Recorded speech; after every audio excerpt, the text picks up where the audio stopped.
আসসালামু আলাইকুম। নির্বাচন নিয়ে ডাক্তার ইউনূস যে বক্তব্য দিলেন, তো আজ আমি সেই বক্তব্যটা এখন দেখাবো। তো সবাই আমাদের সাথে থাকবেন। তো চলুন বক্তব্যটা দেখে আসি। নির্বাচনের ব্যাপারে আমি আগেও বলেছি, আবারও বলছি, এবছর ডিসেম্বর থেকে আগামী বছরের জুনের মধ্যে নির্বাচন হবে। আমরা চাই আগামী নির্বাচনটি বাংলাদেশের ইতিহাসে সবচেয়ে অবাধ, সুষ্ঠু ও গ্রহণযোগ্য নির্বাচন হবে। এই জন্য নির্বাচন কমিশন সব ধরনের প্রস্তুতি নিতে শুরু করেছে। রাজনৈতিক দলগুলো ব্যাপক উৎসাহ উদ্দীপনায় নির্বাচনের জন্য তৈরি হতে শুরু করবে বলে আশা করছি। অন্তর্বর্তী সরকার দায়িত্ব নেবার পর থেকেই গণমাধ্যম ও সোশ্যাল মিডিয়ায় গুজবের যেন এক মহোৎসব চলছে।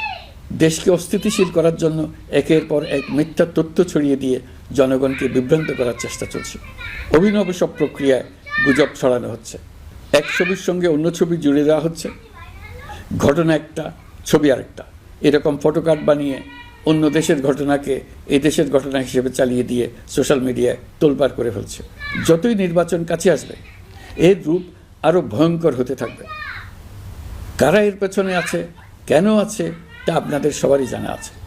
আমরা এই গুজব ও মিথ্যা তথ্যের প্রচারণা রোধ করতে জাতিসংঘের সহযোগিতা চেয়েছি।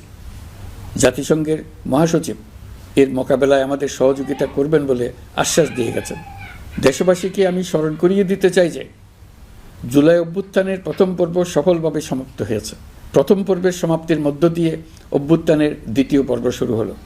সবসময় মনে রাখতে হবে, আমরা কিন্তু যুদ্ধাবস্থায় আছি। গুজব হলো এই জুলাই অভ্যুত্থানের বিরুদ্ধে পরাজিত শক্তির মস্ত বড় হাতিয়ার। গুজব দেখলেই গুজবের সূত্রের সন্ধান করতে থাকবেন, গুজবকে অবহেলা করবেন না। বহু অভিজ্ঞ সমর বিশারদ এই গুজবের পেছনে দিনরাত কাজ করছে। সীমাহীন অর্থ এর পেছনে নিয়োজিত আছে। এর মূল লক্ষ্য জুলাই অভ্যুত্থানকে ব্যর্থ করা। আমরা তাকে ব্যর্থ হতে দেব না। আমাদের সামগ্রিক ঐক্য পলাতক শক্তির গায়ে জ্বালা ধরিয়ে দিচ্ছে। তারা এই ঐক্য ভাঙতে চায়। তাদের অভিনব কৌশল আপনি টেরই পাবেন না, আপনি বুঝতেই পারছেন না কখন তাদের খেলায় আপনি পুতুল হয়ে গেছেন। আমাদের সচেতনতা এবং সামগ্রিক ঐক্য দিয়েই এই গুজবকে রুখতে হবে। পলাতক অপশক্তির ষড়যন্ত্রকে ব্যর্থ করে দিতে হবে। প্রিয় দেশবাসী, আপনারা জানেন ইতিমধ্যে জাতীয় ঐকমত্য কমিশন তাদের কাজ শুরু করেছে।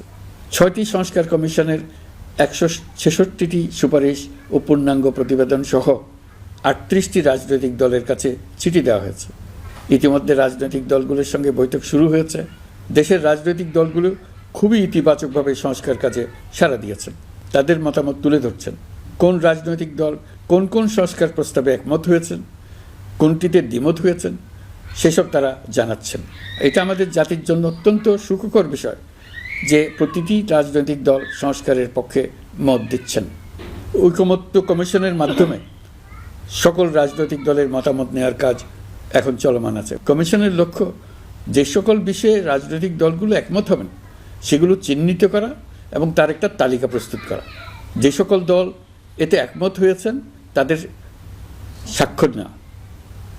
এই তালিকাটাই হবে জুলাই চার্টার বা জুলাই সনদ। আমাদের দায়িত্ব জাতির সামনে পুরো প্রক্রিয়াটা স্বচ্ছভাবে তুলে ধরা এবং প্রক্রিয়া শেষে নির্বাচনের আয়োজন করা। নির্বাচনের ব্যাপারে আমি আগেও বলেছি, আবারও বলছি, এবছর ডিসেম্বর থেকে আগামী বছরের জুনের মধ্যে নির্বাচন হবে। আমরা চাই আগামী নির্বাচনটি বাংলাদেশের ইতিহাসে সবচেয়ে অবাধ, সুষ্ঠু ও গ্রহণযোগ্য নির্বাচন হবে। এই জন্য নির্বাচন কমিশন সব ধরনের প্রস্তুতি নিতে শুরু করেছে। রাজনৈতিক দলগুলো ব্যাপক উৎসাহ উদ্দীপনায়